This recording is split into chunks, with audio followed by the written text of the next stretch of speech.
Samuel Trevor thought it was over, the second Rose stopped moving. He stood there in the snow, convinced the cold would finish what his fists started until he felt it, footsteps behind him, and the sudden realization that the worst part of the night hadn't even begun. If this story pulled you in, go ahead and subscribe so you never miss what's ahead. I've got another unforgettable story coming tomorrow. And while you're here, drop a comment and tell me where you're watching from. I love seeing people tuned in from all over the world. Okay, let's get back into it.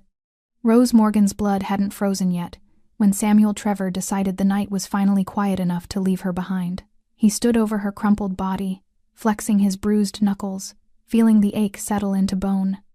The deserted highway stretched endlessly in both directions, no headlights, no witnesses, just snow and darkness, and the kind of silence that makes men believe they're untouchable. Should have just let it go, Samuel muttered, though Rose couldn't hear him anymore.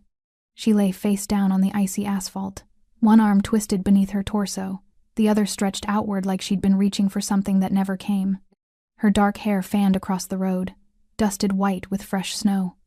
Blood pooled near her temple where her skull had cracked against the ground, dark against pale skin, steam rising in the frigid air. Samuel crouched beside her, pressing 2 fingers against her neck. The pulse was there, weak, thready, barely clinging. Good enough. He straightened, wiping his hands on his jeans. His breath fogged in sharp bursts. The cold bit through his leather jacket, but he barely felt it. Adrenaline still hummed through his veins, electric and righteous. She'd brought this on herself. All those months of questioning him, doubting him, threatening to tell people the truth about things she didn't even understand. "I'm done protecting your secrets, Samuel." That's what she'd said, standing in her apartment doorway like she had any power at all, like she knew what those words would cost her. Samuel glanced down at Rose's still form. Her red flannel shirt was torn at the shoulder, her jeans soaked through from the snow. One boot had come off during the struggle, lying a few feet away like discarded evidence. The cold would finish what his fists started. Hypothermia worked fast at these temperatures. He'd looked it up once, years ago, after a hunting trip went wrong. 28 degrees, wet clothing, unconsciousness. She had maybe 90 minutes before her core temperature dropped too low. Maybe less. By morning, she'd be another tragic headline. Local artist found dead after vehicle breakdown. Authorities would piece together a story: car trouble, attempted walk for help, exposure. Nobody would question it. Nobody questioned frozen bodies in Minnesota winters. Samuel walked back to his truck, boots crunching through the snow. He paused at the driver's door, looking back one last time. Rose hadn't moved. The snow was already beginning to cover her, gentle and inexorable, like the earth claiming what belonged to it. He climbed into the cab, engine roaring to life, heat blasted from the vents. His hands trembled slightly as he gripped the steering wheel, not from guilt, but from the adrenaline crash. He'd never hit anyone that hard before, never felt bone give way beneath his knuckles, never watched someone crumple like their strings had been cut. It had been easier than he expected. The headlights swept across Rose's body one final time as he shifted into drive. For a moment, her face caught the light, eyes closed, lips parted, snow collecting in her dark lashes. Then the truck turned, and she disappeared into the darkness behind him. Samuel pressed the accelerator. Red taillights glowed briefly in the rearview mirror before the swirling snow swallowed everything. The road curved into forest, and within seconds, the scene vanished completely. Gone. Done. Over. He exhaled slowly, feeling his heartbeat settle. His phone buzzed in the cup holder, probably his brother, wondering where he'd disappeared to. Samuel ignored it. He'd figure out an alibi later. For now, he just needed distance. The highway unwound before him, empty and dark. Pine trees pressed close on either side, their branches heavy with snow. No other vehicles, no houses, nothing but wilderness and the certainty that he'd gotten away with it. Samuel allowed himself a small smile. Nobody knew Rose was out here. Nobody was coming. He'd made sure of that. Behind him, Rose Morgan lay motionless on the frozen road. Her phone was shattered 6 feet away, screen dark, useless. The temperature gauge on the nearest gas station read 28 degrees and dropping. In 90 minutes, hypothermia would claim her. In 2 hours, her heart would stop. Snow continued to fall, soft and relentless, covering her body inch by inch. The road remained empty, silent, the kind of silence that feels permanent. But something moved in that silence. Headlights appeared in the distance, not from the direction Samuel had gone, but from behind. From the stretch of highway Rose had traveled before Samuel forced her off the road. A black vehicle emerged from the darkness, moving slowly, deliberately, not rushing, not hesitant. The headlights swept across the abandoned road, catching the reflective markers, the snow-covered asphalt, the dark shape lying crumpled on the frozen ground. The vehicle stopped 30 feet away, engine idling, headlights illuminating Rose's still form. For a long moment, nothing happened. Just the low rumble of the engine, the whisper of falling snow, the terrible stillness of a woman dying alone. Then the driver's door opened. A man stepped out tall, composed, wearing a long black coat that hung open despite the cold. Dark hair, sharp features, the kind of face that revealed nothing. He stood beside the vehicle, surveying the scene with the patience of someone who'd expected to find exactly this. Theo Smets had been following Samuel Trevor's mistakes for months. Tonight, the mistakes had led here. He began walking toward Rose, boots crunching through snow. Not running, not panicked. His movements carried the weight of inevitability, like watching a door close that had always been meant to shut.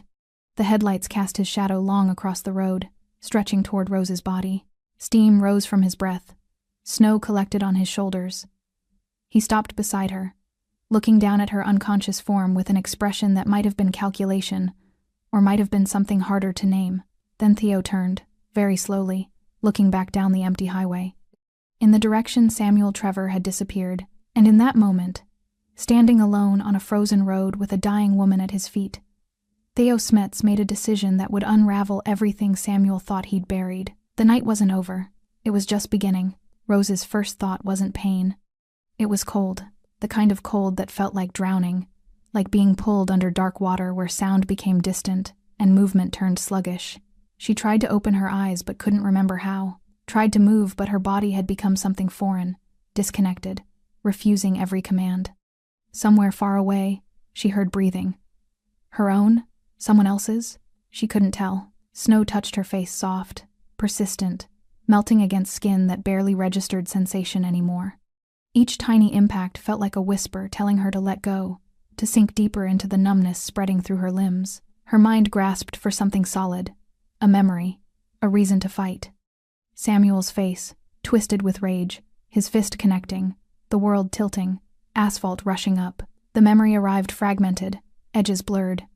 She'd been leaving, finally leaving. 3 years of walking on eggshells. 3 years of apologizing for things that weren't her fault. 3 years of watching herself shrink smaller and smaller until she barely recognized the woman in the mirror. Tonight, she'd tried to take herself back. "I'm done protecting your secrets, Samuel." She'd said it standing in her doorway, car keys in hand, overnight bag already packed. She'd said it because she thought she was safe, thought he wouldn't follow, thought the restraining order she'd filed that afternoon would matter. She'd been wrong about all of it. Rose's lungs burned with each shallow breath. Something inside her chest felt broken, grinding against itself. Ribs, probably. Maybe worse. She'd taken a first aid course once, years ago, back when she still believed knowledge could save you.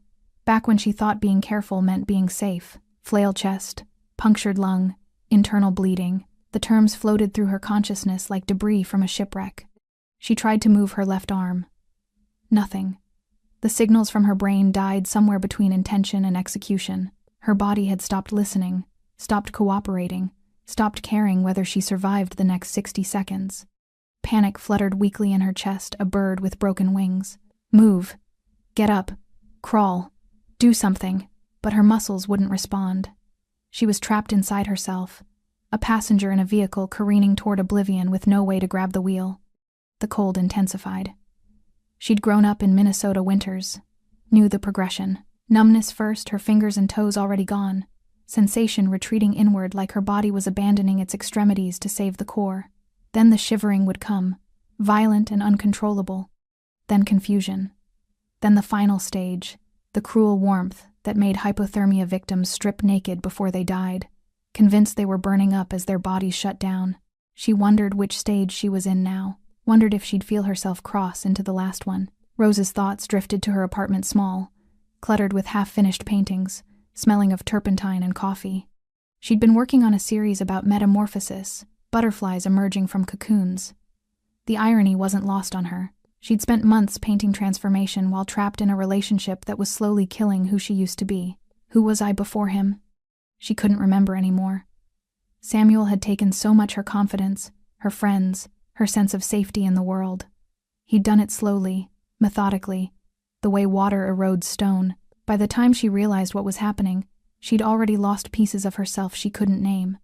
And now he'd taken the rest. Somewhere in the distance, a sound, an engine maybe, or whined through trees. Rose's fading consciousness couldn't distinguish between real and imagined anymore. Everything blurred together, memory and sensation, past and present, fear and acceptance. She thought about her mother, dead for 15 years. Wondered if this was how it felt at the end, this strange peace settling over terror. Her mother had gone quietly, cancer stealing her breath inch by inch, until there was nothing left to take. "I'm sorry, Mom.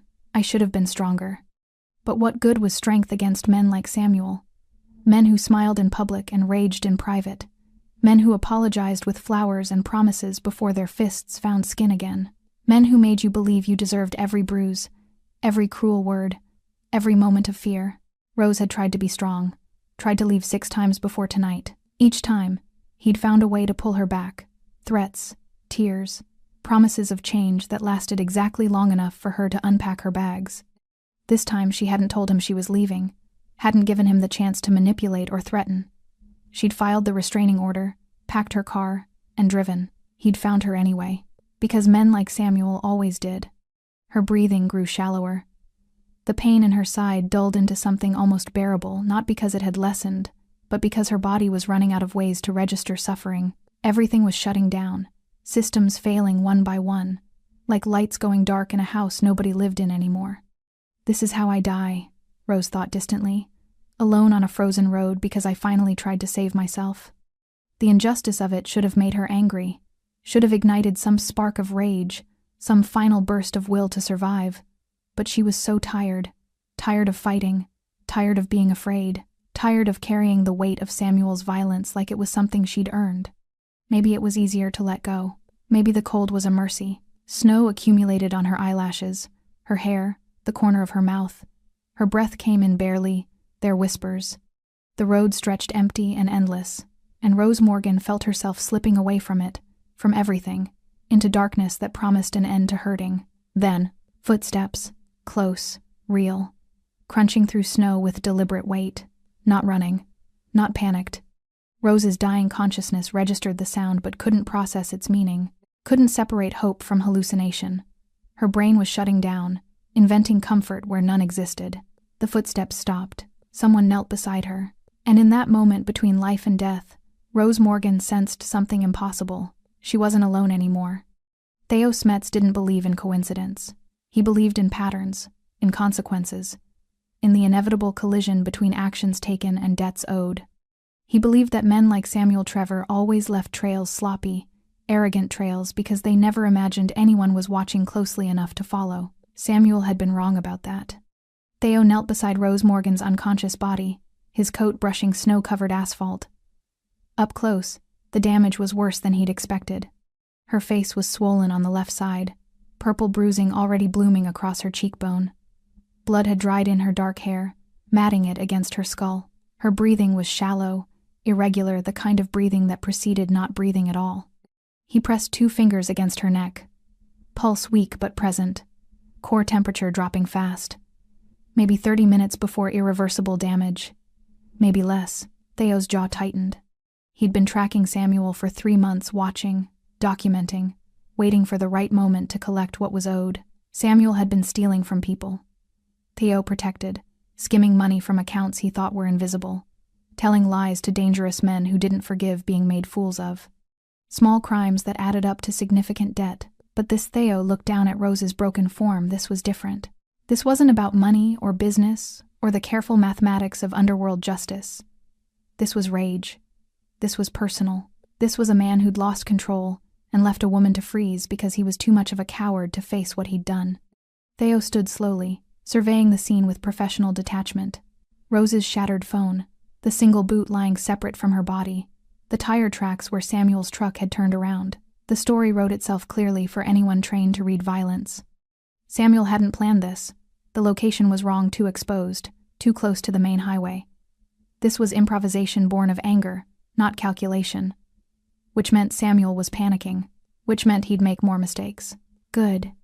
Theo walked back to his vehicle, boots leaving deep prints in fresh snow.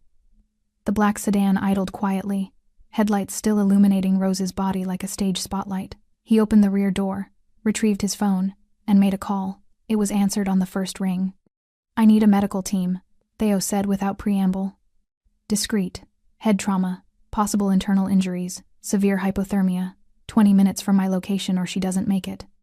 The voice on the other end asked no questions. Coordinates were given. ETA confirmed. Theo ended the call and made a second one. "Find Samuel Trevor," he said. "Don't approach. Just watch. I want to know everywhere he goes, everyone he talks to, every mistake he makes between now and sunrise." He hung up before waiting for acknowledgement.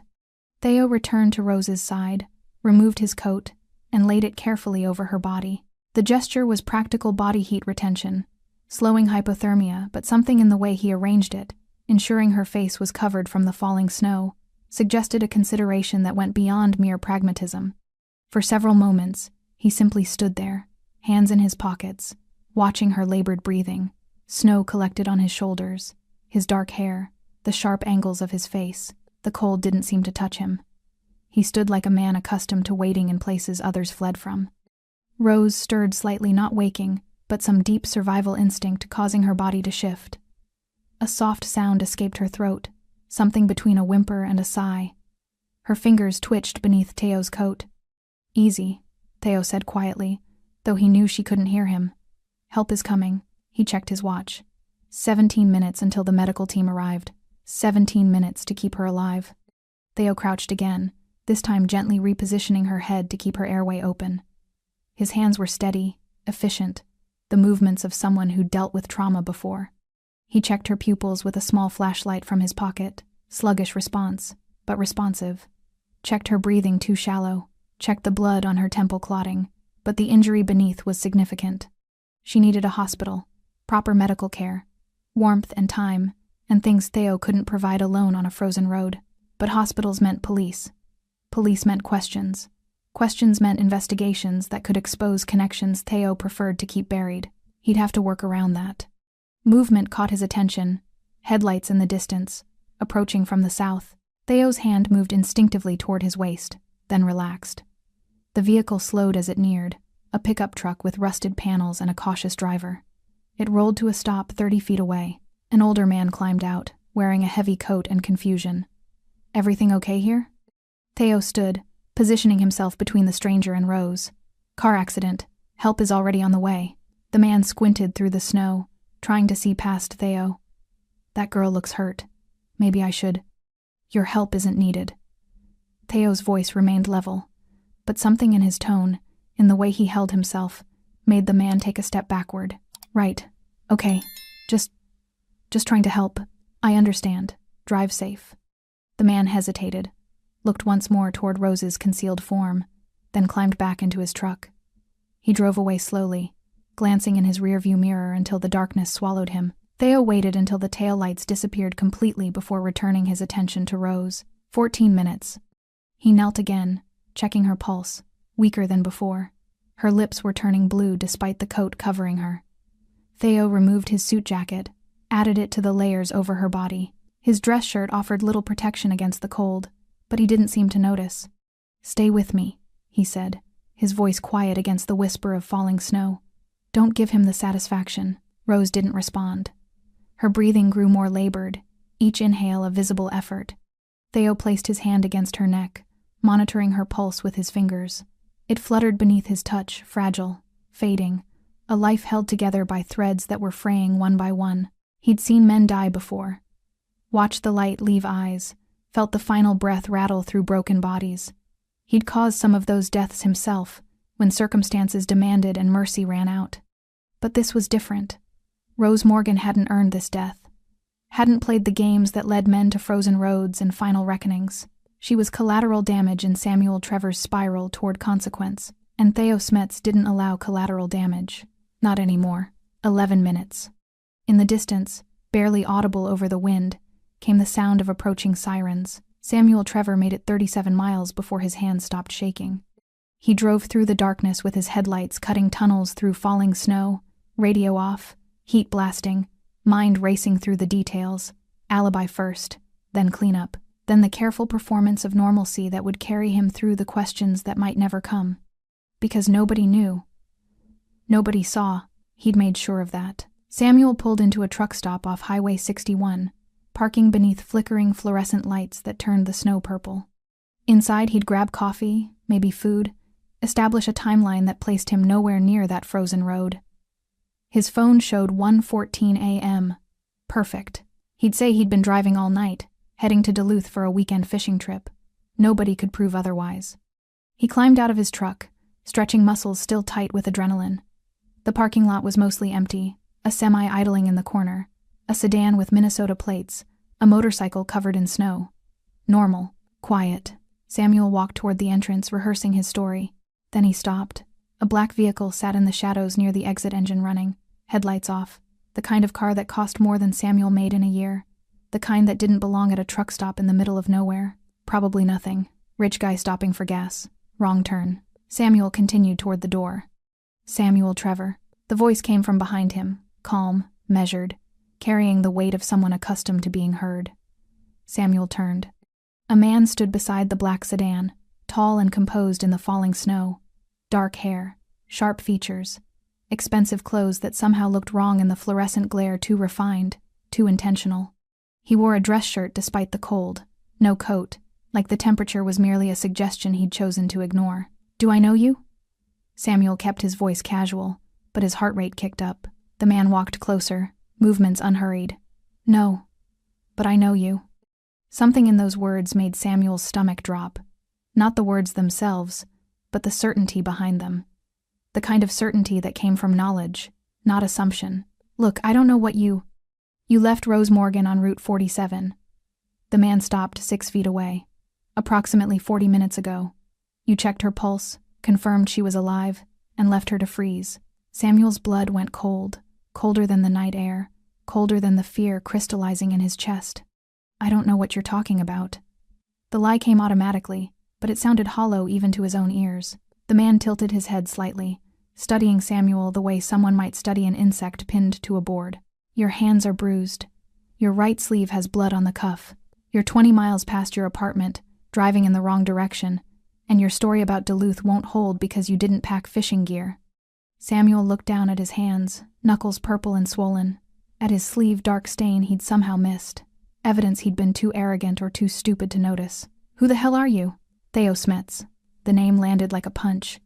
Samuel had heard it before, whispered in bars, mentioned in careful conversations by men who dealt in cash and favors.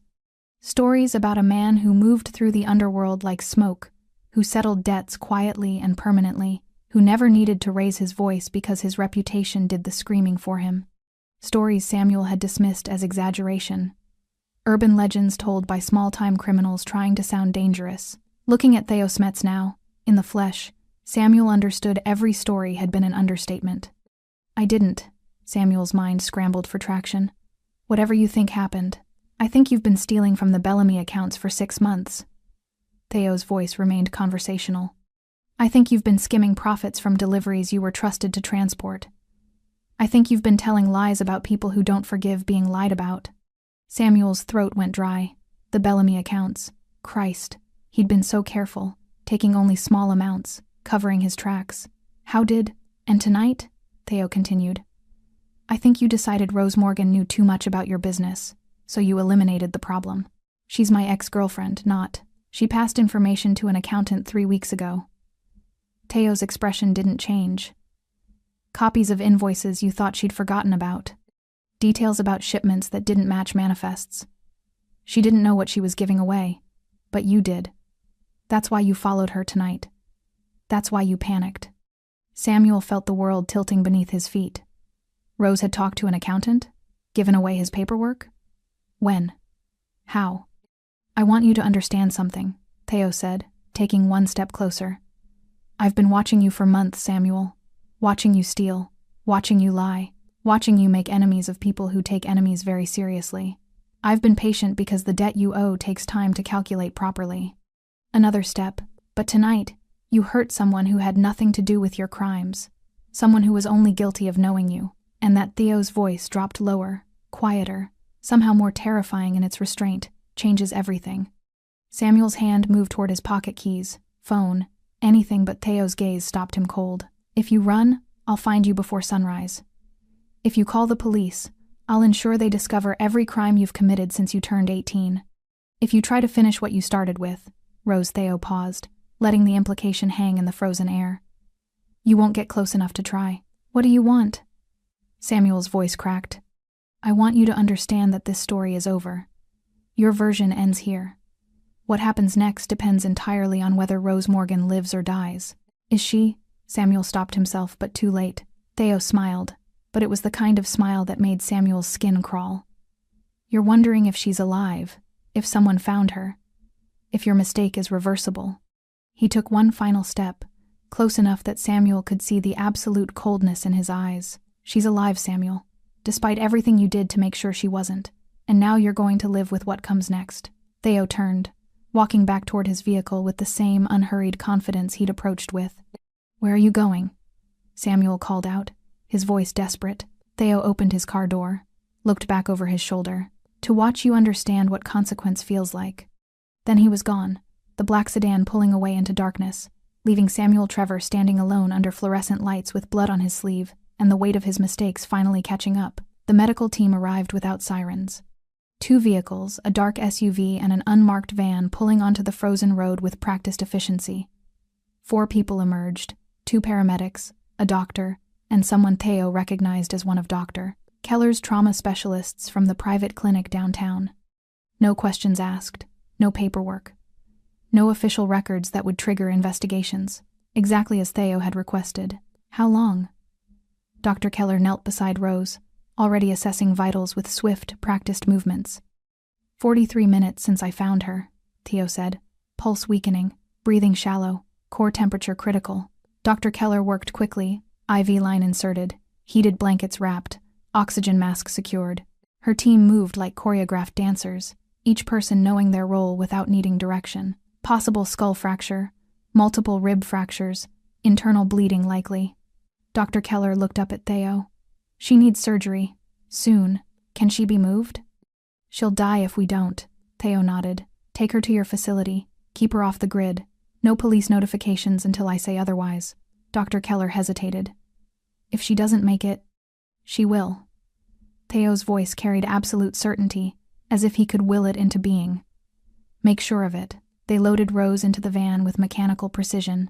Theo watched until the vehicles disappeared into the darkness, red tail lights swallowed by falling snow.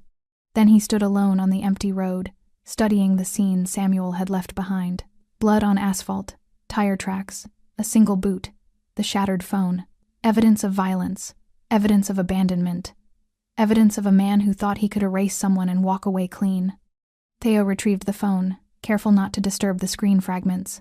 Even damaged, it might yield information. Messages, call logs, the digital footprint people never remembered they left behind. His own phone vibrated. He answered, Talk. Samuel's at the Pine Ridge truck stop off 61. The voice belonged to James, one of Theo's surveillance specialists. He's been standing in the parking lot for 6 minutes. Looks spooked. I know. I just left him. Silence on the other end then. You talked to him? I wanted him to know. Theo walked back to his sedan, phone pressed to his ear. I wanted him to understand this wasn't random, that someone's been watching, that consequence has a name. Risky move, boss.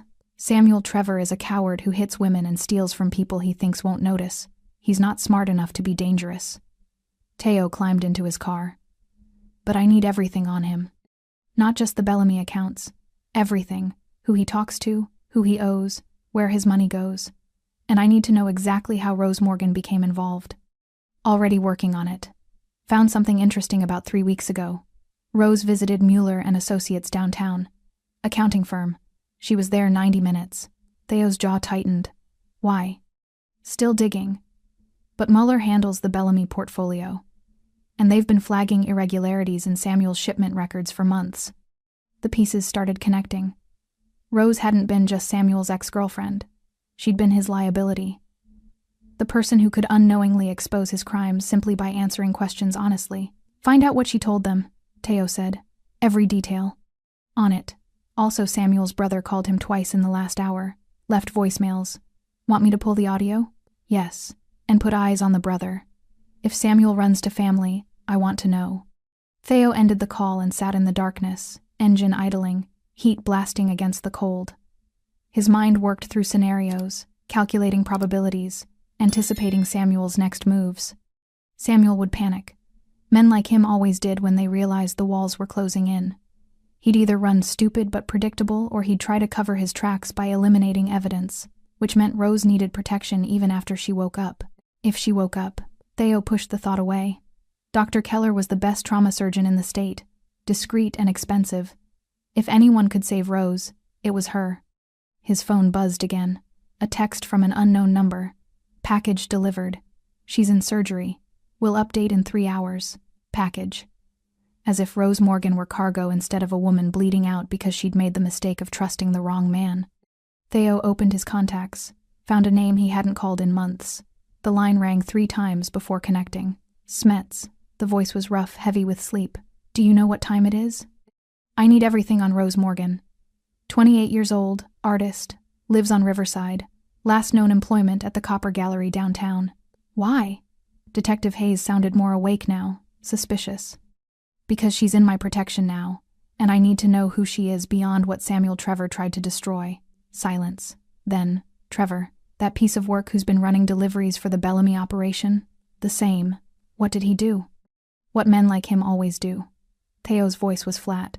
He took his anger out on someone smaller, someone who trusted him, someone who couldn't fight back. Hayes exhaled slowly. Where is she now? Surgery. Off the books. She survives. She'll need protection. He knows she talked to Mueller and Associates. He knows she can connect him to the irregularities in the Bellamy accounts. Christ. She stumbled into the middle of your investigation?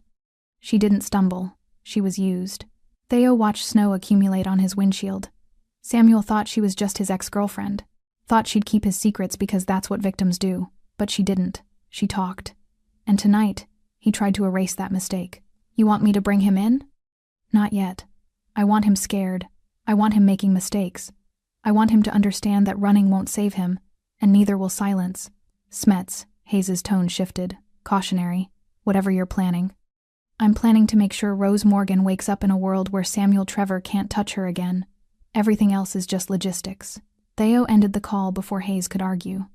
The snow continued falling, covering the blood on the road, erasing the evidence of violence the way time erased everything eventually. But Theo remembered. He catalogued every detail: the position of Rose's body, the defensive wounds on her hands, the boot lying separate like a marker of struggle.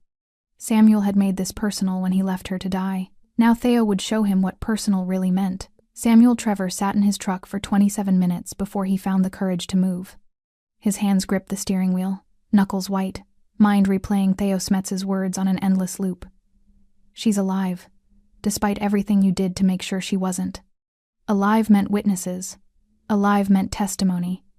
Alive meant every lie Samuel planned to tell would crumble the moment Rose opened her mouth. He needed to think. Needed to fix this before it spiraled further out of control. Samuel pulled out his phone, stared at the screen, then put it away. Who could he call? His brother would ask too many questions. His friends were liabilities. The people he worked for, the Bellamy operation, they'd kill him themselves if they knew how badly he'd screwed up. He was alone with his mistakes, and they were multiplying faster than he could contain them. The smart move was to run. Empty his bank accounts, drive south, disappear into a city where nobody knew his name, start over. Forget Rose, forget the Bellamy money, forget everything that had led to this frozen parking lot and the realization that he'd gambled his life on a hand he couldn't win. But running meant admitting defeat. Running meant Theo Smets won. Samuel's jaw clenched. He started the engine. Theo stood beside Route 47, exactly where Rose had fallen, waiting. The snow had stopped. The sky was clearing, revealing stars that turned the landscape into something almost beautiful if you could forget the violence that had happened here hours earlier. The blood was covered now, buried under fresh powder. By morning, there would be no visible trace of what Samuel had done, but Theo didn't need visible traces. He checked his watch. 3:47 a. Samuel had left the truck stop 18 minutes ago, driving east. James was tracking him remotely, watching his movements through GPS and traffic cameras, feeding coordinates to Theo in real-time updates. Samuel's heading back toward the city. Speed increasing. He's running. Theo's phone buzzed with the message. He smiled without humor. Not running. Not yet. Samuel was the kind of man who needed to see something, to confirm it with his own eyes, before he believed it was real. He'd come back to the road. He'd check whether Rose's body was still there, whether evidence remained, whether the story he'd tried to write had actually ended. Theo knew men like Samuel, knew their patterns, knew how predictability made them easy to corner. Another text. He's turning onto 47.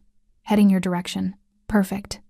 Theo walked back to his sedan, killed the headlights, and positioned the vehicle across the road, not blocking it entirely, but creating an obstacle impossible to ignore. Then he stepped out and waited in the shadows, letting the darkness swallow him. 3 minutes later, headlights appeared in the distance. Samuel's truck approached slowly, cautiously. He slowed further when he saw the sedan, coming to a full stop 50 feet away. The engine idled. Samuel didn't get out. Theo stepped into the road, illuminated by the truck's headlights. Samuel's brake lights flared brighter, fight-or-flight instinct kicking in. Then the driver's door opened. Samuel climbed out, trying to look confident, trying to reclaim some illusion of control.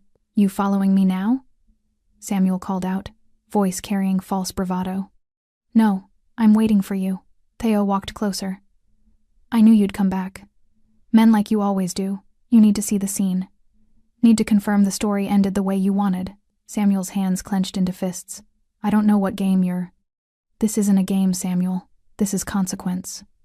Theo gestured to the empty road. "You came back to check whether Rose's body was still here, whether anyone found her, whether the cold did what your fists couldn't. You're insane." "I'm precise." Theo stopped 10 feet away.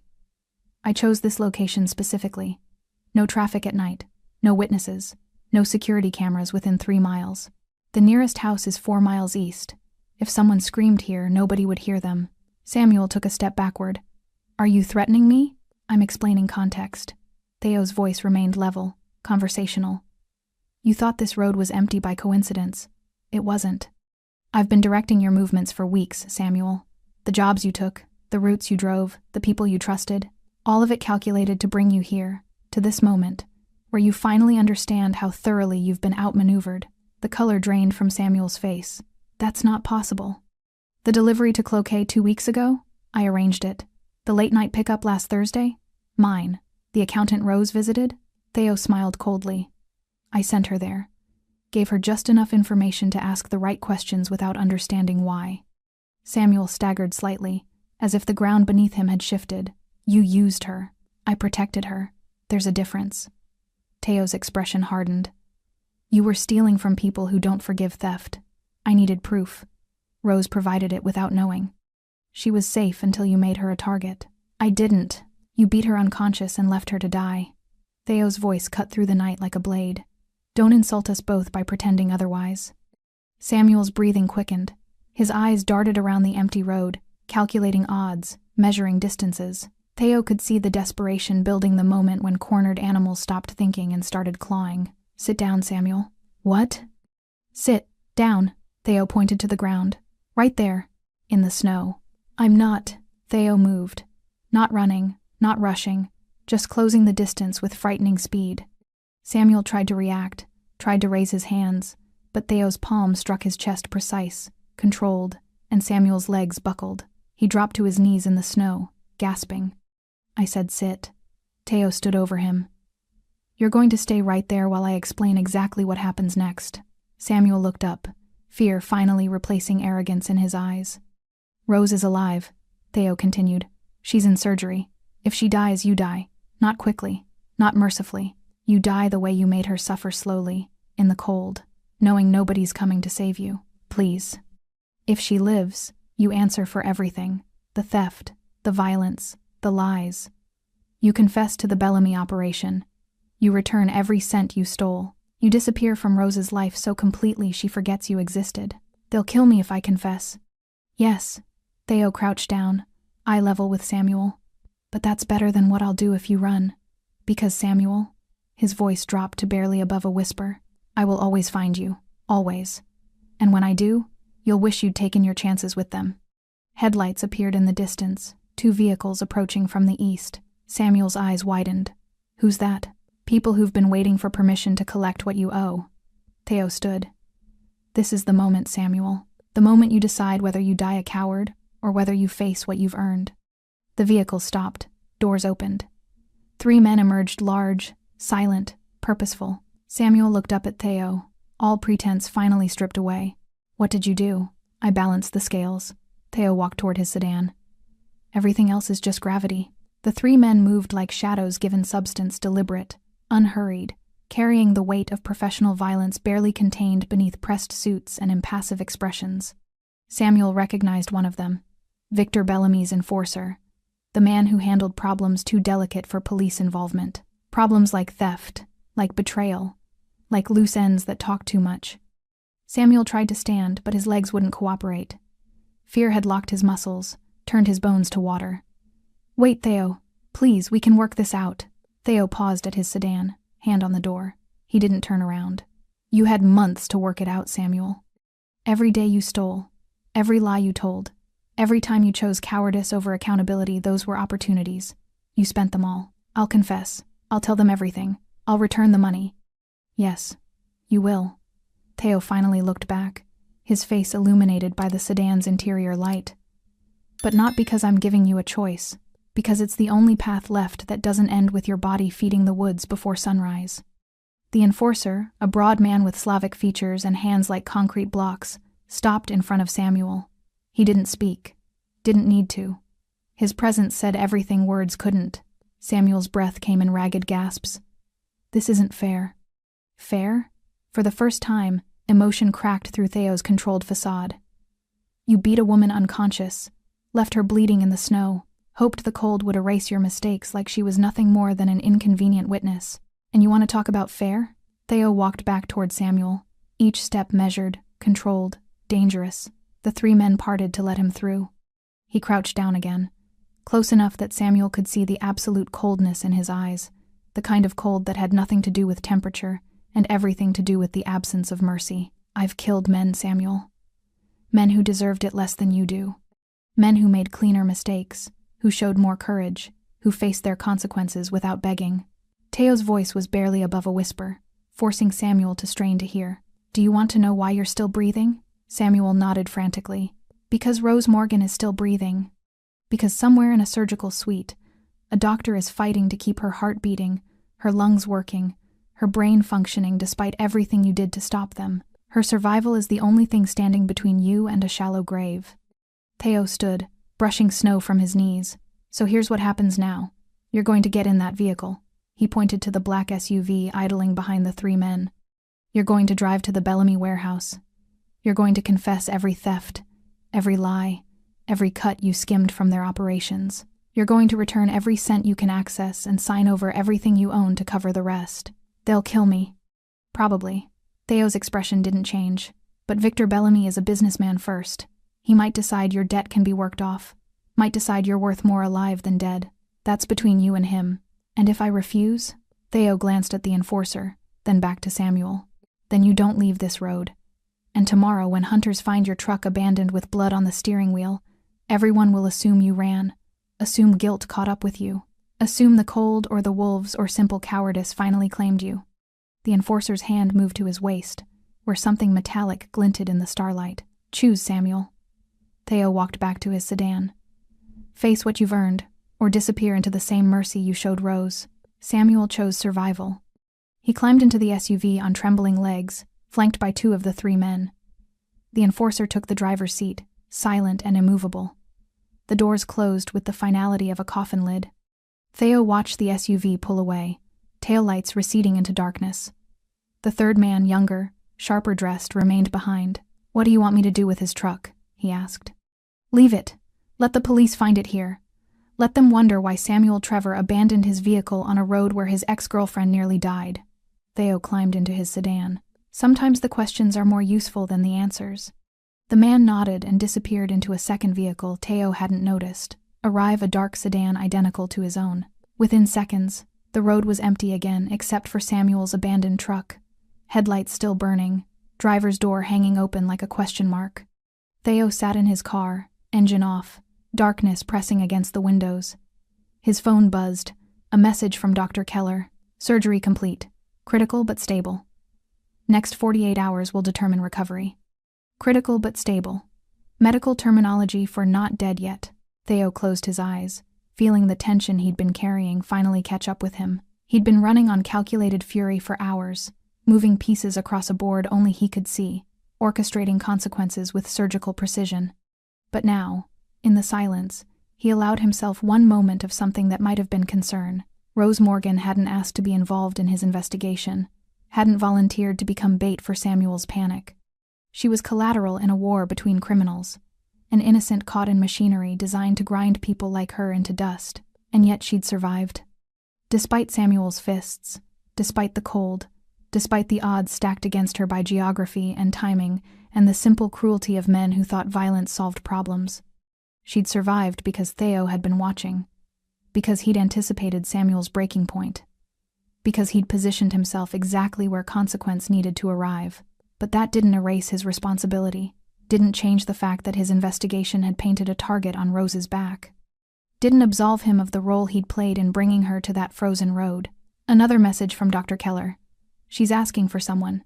Disoriented but conscious. Needs familiar face. Theo stared at the text. Rose didn't know him. Wouldn't recognize his face or voice. Wouldn't understand why a stranger in expensive clothes sat beside her hospital bed making promises about safety. He typed a reply. Contact her emergency contacts. Family, friends, anyone she trusts. The response came quickly. Already tried. Parents deceased. No siblings. Friends not answering at 4 a.m. You're all she has right now. Theo sat with that information, feeling its weight. Rose Morgan isolated by Samuel's abuse, disconnected from support systems, alone in the world except for the man who'd used her as an unwitting informant. He started his engine. The drive to Dr. Keller's private clinic took 23 minutes. Theo spent them composing explanations that felt inadequate. How do you tell someone they nearly died because you needed evidence? How do you apologize for consequences you'd anticipated but failed to prevent? You don't, Theo realized. You just make sure it never happens again. He pulled into the clinic's underground garage, parked, and walked toward the elevator that would take him to Rose Morgan's room, toward the woman whose survival had saved Samuel Trevor's life, toward the woman Theo had promised to protect. Even if she never understood why, the hallway smelled like antiseptic and something else, copper maybe, or fear. Theo walked past empty rooms with darkened windows, his footsteps echoing against tile floors. Dr. Keller's clinic occupied the 3rd floor of a building that officially housed medical offices and unofficially treated patients who couldn't afford questions. Room 307. Door half open, lights dimmed. Theo paused outside, listening. Steady beeping of monitors. The mechanical whisper of oxygen. Someone breathing shallow, labored, but alive. He pushed the door open. Rose Morgan lay in the hospital bed, looking impossibly small beneath white sheets and medical equipment. Her face was swollen beyond recognition. Purple bruises blooming across her left cheekbone, bandages wrapped around her skull, one eye sealed shut from trauma. An IV drip ran into her arm. Oxygen tubes snaked beneath her nose. Monitors tracked her heartbeat in irregular patterns that made Theo's jaw tighten. This was what Samuel's fists had created. This was the consequence of rage given permission to destroy. Dr. Keller stood beside the bed, reviewing charts. She looked up when Theo entered, exhaustion written across her features. She's stable. For now. Prognosis? Skull fracture, grade 2 concussion, 4 broken ribs, punctured lung, severe hypothermia. Doctor. Keller rattled off injuries like grocery items. I've repaired what I could. The rest depends on her. Whether she fights, whether her body decides survival is worth the effort. Theo moved closer to the bed, studying Rose's battered face. You said she was conscious. Briefly, disoriented. She asked where she was, who hurt her, whether she was safe. Dr. Keller paused. Then she asked if Samuel was coming back. Something cold settled in Theo's chest. Even unconscious, even broken, Rose's first fear was the man who'd put her here. What did you tell her? That she was safe, that no one could reach her here. Dr. Keller closed the chart. I didn't mention you. Didn't know how to explain a stranger orchestrating her protection. Good. Theo pulled a chair beside the bed, sat down. When she wakes again, I'll explain. Will you tell her the truth? Some of it. Dr. Keller watched him for a long moment. You feel responsible. It wasn't a question. Theo didn't answer. She would have died without your intervention. Dr. Keller continued. The hypothermia alone another 15 minutes, and her core temperature would have dropped past recovery. You saved her life, Smets. I painted the target. Theo's voice was flat. Samuel attacked her because she unknowingly gave me information. Because I manipulated her into becoming useful. Because I needed evidence more than I needed her safety. You couldn't have known he'd snap. I knew what kind of man he was. I knew his history with her. I knew men like Samuel don't let go quietly. Theo leaned forward, elbows on knees. I calculated the risk and decided it was acceptable. I was wrong. The monitors beeped steadily, filling the silence between them. Rose stirred small movement, barely perceptible. Her unbandaged eye fluttered open, unfocused, struggling to make sense of ceiling tiles and fluorescent lights. Her lips moved, trying to form words around the oxygen tubes. Theo stood immediately. Rose, you're safe. You're in a medical facility. Her eye tracked toward his voice, vision clearing slowly. She stared at him, confusion mixing with fear, mixing with something that might have been recognition, though they'd never met. Who? Her voice was barely a whisper, damaged by cold and trauma. My name is Theo Smets. I found you on Route 47. You were hurt. I brought you here. Rose's breathing quickened. The monitors responded, heart rate climbing. Samuel. Isn't coming. Can't come. You're protected. She tried to sit up, failed, gasped at the pain that movement triggered. Theo placed a gentle hand on her shoulder, keeping her still. Don't move. You have broken ribs, punctured lung. Moving will make it worse. Tears leaked from her open eye, tracking down bruised skin. He found me. I tried to leave, and he found me. I know, he said. Rose's voice cracked. He said no one would come, that I'd freeze, that it was my fault for talking too much. He lied. Theo's voice was steady, anchoring. Someone did come. I came, and you didn't freeze. You survived. Rose stared at him, trying to process information through pain and medication and trauma. Why? Why would you? How did you even? Because I was already watching Samuel, following his mistakes, documenting his crimes. You became involved accidentally, and I failed to protect you from the consequences. Theo met her gaze directly. I'm sorry. The apology seemed to surprise her more than anything else. She blinked, fresh tears spilling. You don't even know me. No, but I know what he did to you. And I know you don't deserve to die for being brave enough to leave a man who hurt you. Rose's monitor betrayed her emotional state, heart rate spiking, breath coming faster. Dr. Keller moved to adjust medication, but Theo held up a hand, stopping her. Rose, listen to me. Samuel Trevor is gone. He's answering for everything he's done to you, to others, to people he stole from. He won't touch you again, won't come near you again. That part of your life is over. You can't promise that. Her voice was small, defeated. Men like Samuel don't just go away. They come back. They always come back. Not this time. Theo's tone carried absolute certainty. I've made sure of it. Rose studied his face, the sharp features, the cold eyes that somehow held warmth when they looked at her, the expensive clothes that marked him as someone from a world she'd never touched. Who are you really? Someone who stops men like Samuel. That's not an answer. It's the only one that matters right now. Theo stood, preparing to leave. Rest. Heal. When you're stronger, I'll explain everything. Wait. Rose's hand moved weakly, reaching toward him. Don't leave. Please. I don't want to be alone. Theo paused, looking down at her broken body, her terrified eyes, her desperate need for someone to anchor her in a world that had tried to erase her. He sat back down. I'll stay. Rose's good eye closed, relief washing over her battered face. Thank you. The monitors settled into steadier rhythms. Dr. Keller dimmed the lights further, giving them privacy. Theo sat in the chair beside Rose's bed, silent sentinel in the darkness, watching her breathe. She drifted between consciousness and sleep, sometimes murmuring words he couldn't quite hear, sometimes crying softly without waking. Each time her breathing quickened with nightmares. Theo spoke quietly, assurances she probably couldn't process, but that seemed to calm her nonetheless. Hours passed. Dawn approached, turning the windows from black to gray. Rose woke fully as pale light filtered through blinds. She turned her head carefully this time, mindful of injuries, and found Teo still sitting beside her bed. "You stayed," she whispered. "I said I would. Most people don't mean it." "I'm not most people." Rose almost smiled, but the movement pulled at damaged tissue and she winced instead. "I can tell." Theo's phone buzzed. He glanced at it, read the message, and some tension left his shoulders. He looked back at Rose. Samuel confessed. Everything. The theft, the assault, all of it. He's in custody. The people he stole from are handling his consequences. Will he go to prison? Eventually, after other debts are paid. Rose absorbed that information silently. Then, "Did you hurt him? For what he did to me?" "No." "Why not?" "Because hurting him wouldn't heal you."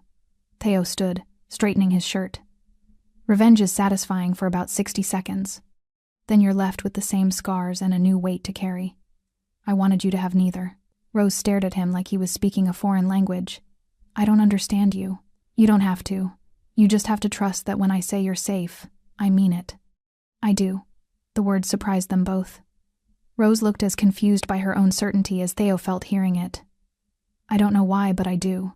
Theo nodded once, something that might have been respect crossing his features. "Then rest, heal, rebuild.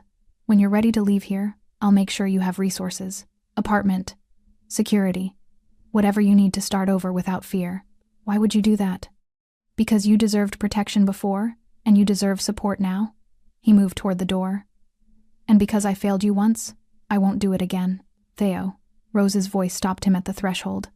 "Will I see you again?" He looked back, silhouetted against the hallway light. "Probably not. My world and yours shouldn't intersect more than they already have. But you'll know I'm watching. You'll know if trouble comes. Someone will handle it before it reaches you. That's a lonely way to protect people." "Yes," Theo agreed quietly. "It is." Then he was gone, door closing softly behind him, leaving Rose Morgan alone with her injuries and her monitors, and the strange comfort of knowing a dangerous man had decided she was worth saving. Rose spent 8 days in Dr. Keller's clinic before she was strong enough to walk unassisted. 8 days of surgeries and physical therapy, and nightmares that woke her screaming for help that finally came. 8 days of learning to breathe without pain, to move without agony, to exist without constantly checking doors and windows for Samuel's return. He never came. The first morning she could stand without assistance, Rose shuffled to the window and looked out at the city below gray buildings and traffic, and people moving through their lives with the casual certainty of safety. She'd forgotten what that felt like, forgotten what it meant to move through the world without calculating exits and escape routes. Dr. Keller entered carrying fresh bandages. "You're healing faster than expected. The ribs, especially, you must have good genetics. Or stubbornness." Rose turned from the window. "When can I leave?" "Medically, 3 more days. Practically?" Dr. Keller set the bandages down, expression serious. "Do you have somewhere safe to go?" Rose's apartment was still in her name, but the thought of returning there to walls Samuel had touched, to spaces he'd occupied, to memories embedded in every corner made her chest tighten. "I don't know." Mr. Smets arranged accommodations. "New apartment, fully furnished, security system installed. He asked me to give you this when you were ready." Dr. Keller handed her an envelope. Inside, keys, an address on the north side, and a handwritten note on expensive paper. "The lease is in your name. Rent paid for 2 years. Security monitored 24/7. Your belongings have been moved from your old apartment. Bank account established in your name enough for 6 months' living expenses. Use it to heal. Use it to start over. You owe me nothing. T.S." Rose read it twice, trying to reconcile the generosity with the dangerous man who'd sat beside her bed for hours. This is too much. For him, it's barely a gesture. Dr. Keller began changing Rose's bandages with practiced efficiency. Theo Smets operates in a world where money is leverage and power is currency, but occasionally, very occasionally, he uses both for something that looks suspiciously like kindness. "You've known him long? Long enough to understand he's complicated. Dangerous, yes. Criminal, absolutely. But there's a code buried under all that coldness. Lines he won't cross. People he won't abandon once they're under his protection." Rose winced as Dr. Keller probed tender ribs. "Why me? Why does he care what happens to me? Because you got hurt in his war. Because Samuel made you collateral damage in crimes that had nothing to do with you. Theo doesn't tolerate innocent casualties." "Doctor." Keller finished the bandaging. "Also, I think you remind him that not everyone in his world is broken beyond repair, that some people still deserve saving. I don't feel saved. I feel rearranged. Rose looked down at her healing body, at bruises fading from purple to yellow, at scars that would remain long after pain disappeared, like someone reached into my life, pulled out all the broken pieces, and put them back together in a different order. Is that better or worse than before? Rose considered. Before meant Samuel. Before meant fear masquerading as love, control disguised as care, violence explained away as passion. Before meant disappearing into someone else's definition of who she should be. Better, she admitted quietly. Definitely better. Day 11. Rose was discharged with prescriptions, physical therapy instructions, and Dr. Keller's personal number in case anything feels wrong. A car waited outside black sedan, driver in a suit who introduced himself as James and said nothing else. He drove her to the North Side address, helped carry the few belongings she'd accumulated during recovery, and handed her the keys. Mr. Smets wanted me to tell you the security system is active. Panic button in every room. Someone monitors it constantly. You need anything at all, there's a number programmed into the phone on your kitchen counter. Rose stood in the doorway of her new apartment, overwhelmed. It was beautiful hardwood floors, large windows, furniture that looked expensive but comfortable. Nothing like the cramped studio she'd shared with Samuel, where every surface held memories of arguments and apologies and the slow erosion of self-worth. This place felt clean, untouched, like possibility made physical. Thank you, she told James. He nodded and left without ceremony. Rose walked through the apartment slowly, cataloging details. Her paintings, the ones she'd thought lost, hung on the walls, professionally framed. Her art supplies arranged in the second bedroom, which had been converted into a studio with perfect northern light. Her books on shelves she didn't own before. Her life, reconstructed by someone who'd paid attention to what mattered. She found the phone James mentioned. One number programmed. She stared at it for a long time before dialing. It rang once. Rose. Theo's voice, immediately recognizable. You moved my paintings. You're an artist. You need your work. You framed them. These frames cost more than I made in 6 months. Art should be presented properly. A pause. Are you settling in?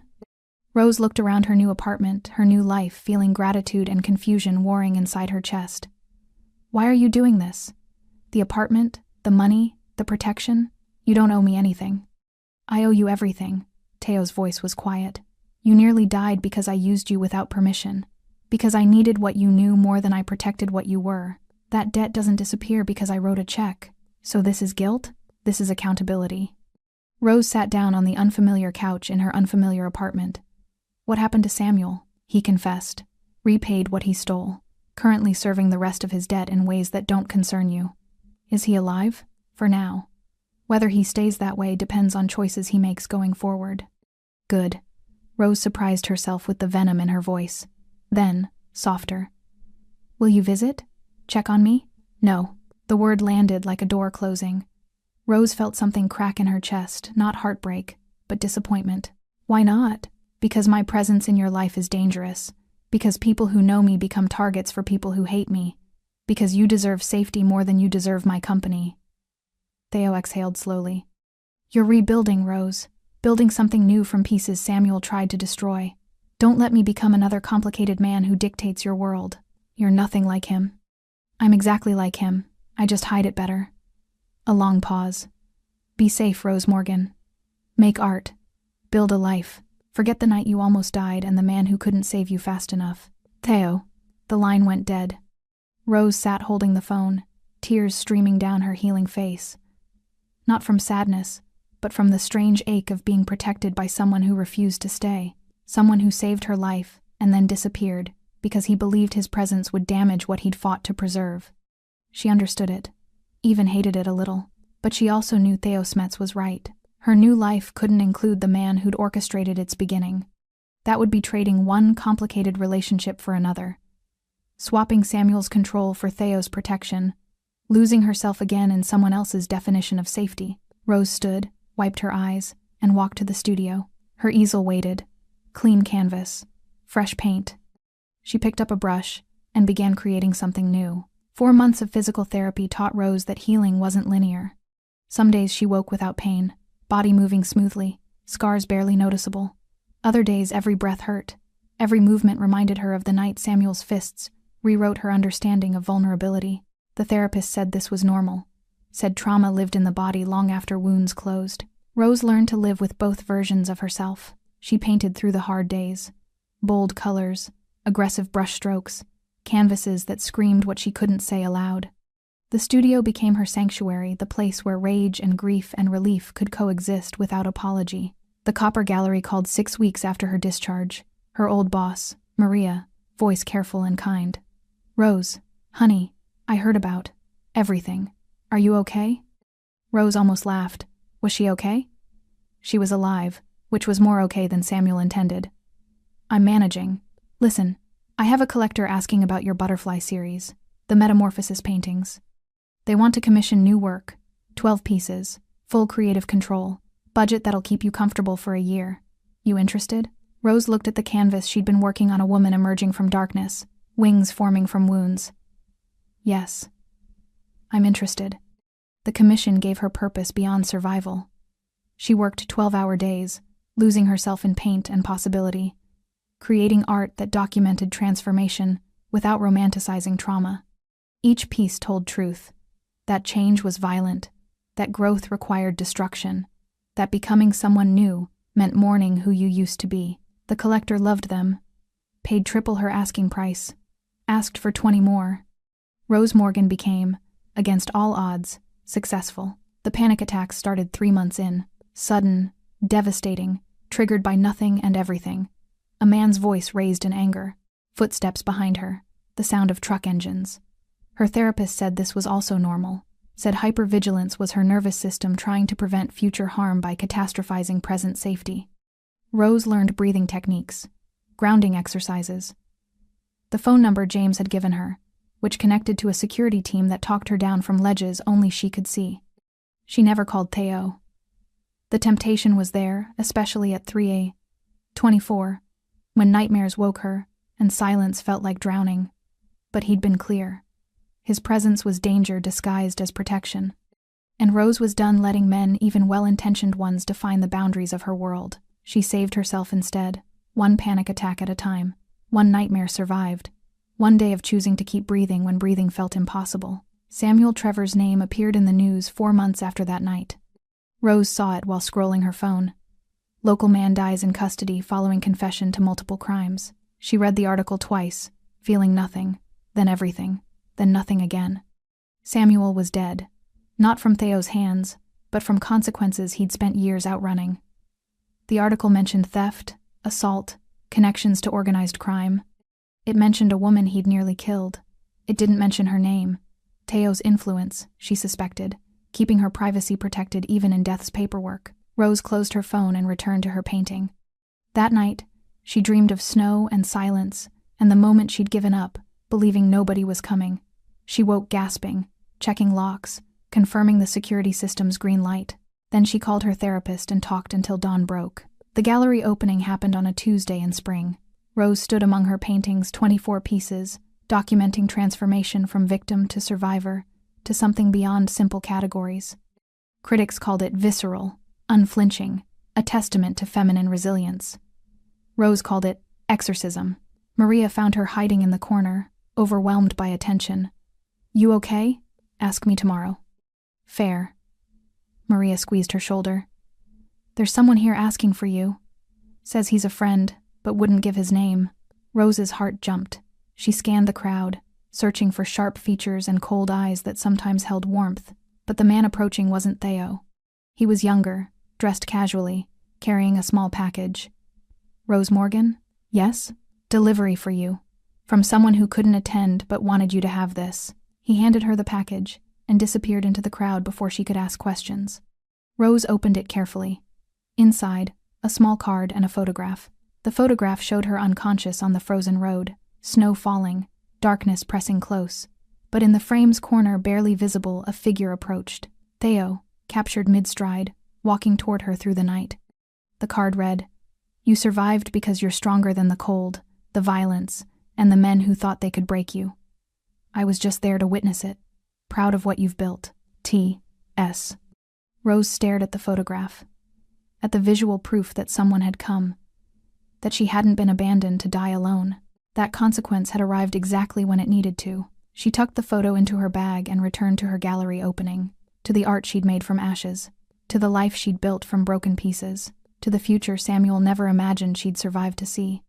That night, alone in her apartment, Rose hung the photograph above her easel, not as reminder of trauma, but as evidence of truth, that the worst night of her life had also been the beginning of becoming someone new. That survival wasn't passive, it was choice, repeated daily, to keep existing despite every reason to quit. She picked up her brush and began a new painting. A woman walking through snow toward light she couldn't see yet, trusting it existed somewhere ahead. Rose Morgan painting her own rescue. Rose Morgan, finally free. Outside her window, the city moved through darkness toward dawn, indifferent to individual suffering, blind to private victories. But in that small apartment on the north side, protected by systems she didn't fully understand and funded by a man she'd never see again, Rose Morgan created art that screamed a truth Samuel Trevor had tried to silence. Some people think the past stays buried, others learn it walks quietly behind them, and a few, the survivors, the fighters, the ones who refuse to disappear, they learn to walk faster. Thanks for sticking with this story until the very end. You're the reason these stories feel alive. If you're ready for another powerful journey, just tap the next video on your screen. And before you go, leave a quick comment and rate this story from 1 to 10. I'm excited to read your thoughts and connect with you in the comments.